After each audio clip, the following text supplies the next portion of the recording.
千里之行，始于足下. A journey of 1,000 miles begins beneath the feet. We now gather in the Tao to travel the journey together.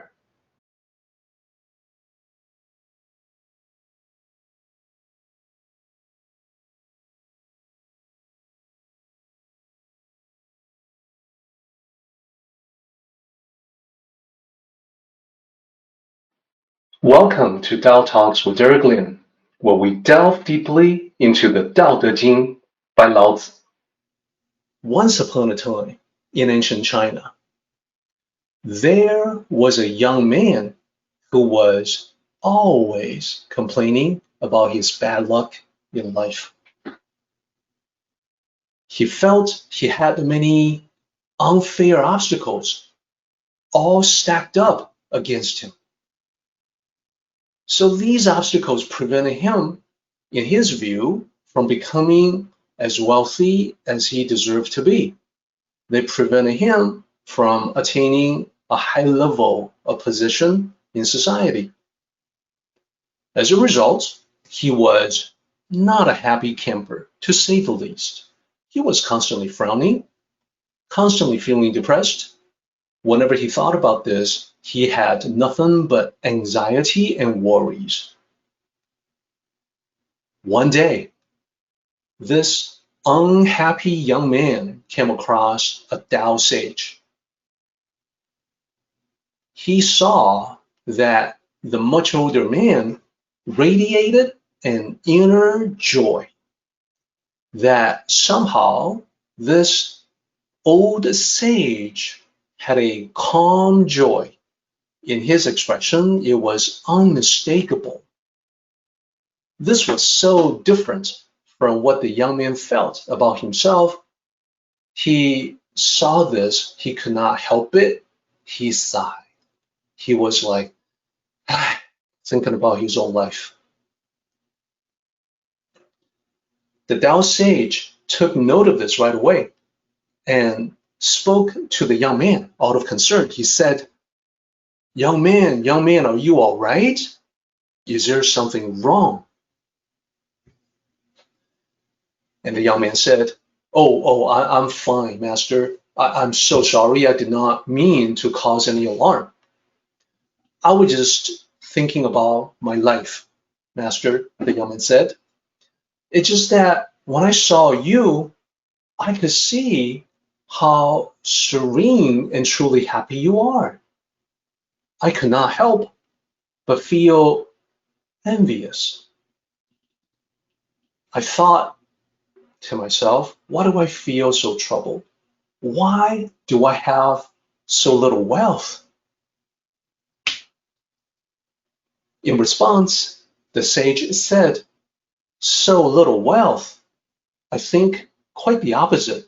I think you are clearly quite wealthy. This seemed quite odd to the young man. Quite wealthy?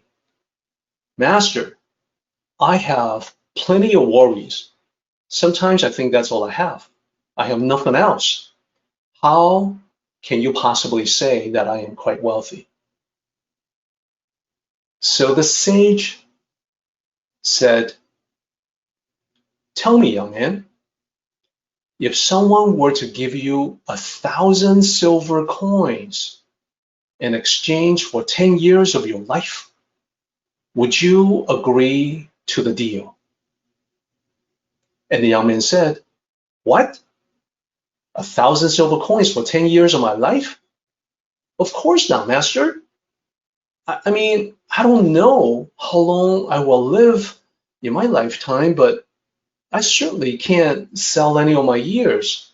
I need them myself. So no, the answer is a definite no. All right, the sage continued.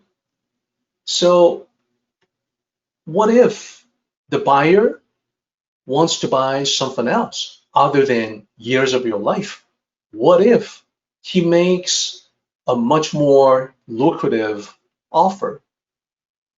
For instance, if this buyer were to give you 5,000 gold coins for your health, would you make that deal? 5,000 gold coins.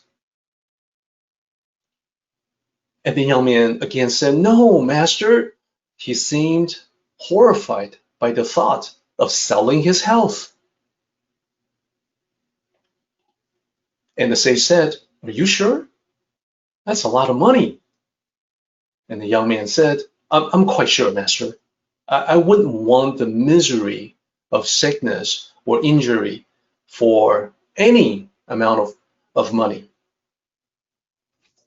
So then the sage said, all right, in that case, final offer. What if the buyer says 10,000 gold coins for your life? Your life. So of course you won't be around anymore once you've made the deal. But listen, your family will be very well taken care of. Absolutely not, master, the young man exclaimed. It's my life. Suddenly, the sage laughed. Young man, by my calculations just now, you possess at least 16,000 coins. Isn't it clear that you are quite wealthy? The end. So let's break it down. Let's break down this particular story.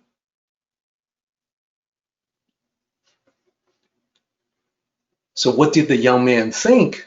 Well, the young man focused on what he lacked. He did not know sufficiency. He did not know that he already had everything he needed.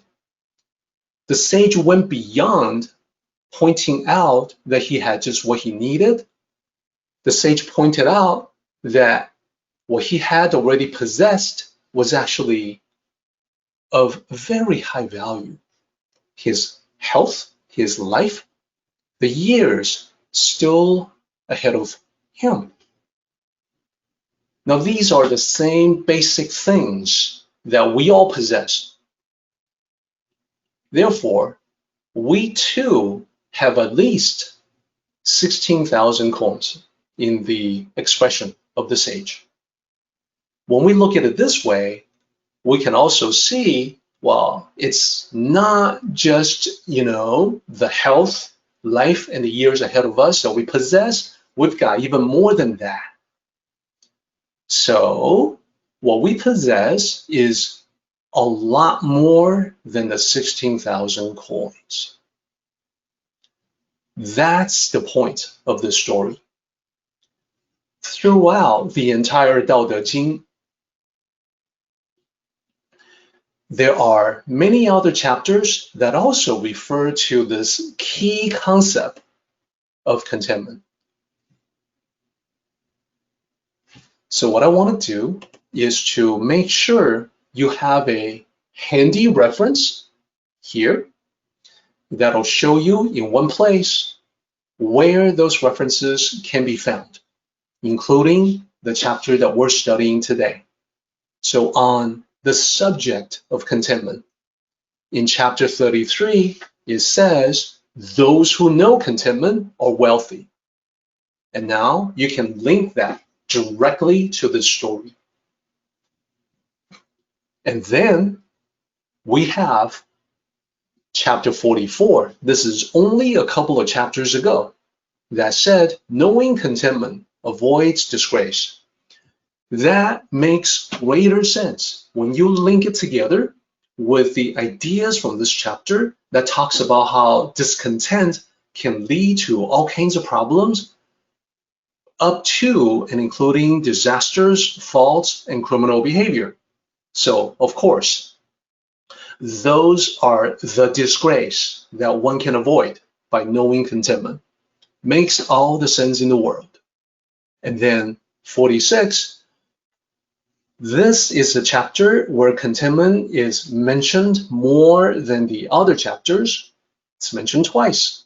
The first time it is mentioned is no disaster greater than discontent. That's when you don't know that you have enough. That's when you don't know sufficiency. And then the other instance is what we have just went through.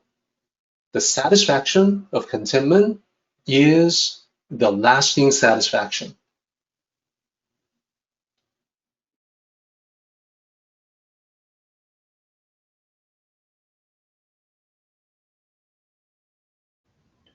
Our meeting has come to an end, but the journey continues on. Let us travel safely. Until next time, may the Tao fill you with peace and happiness.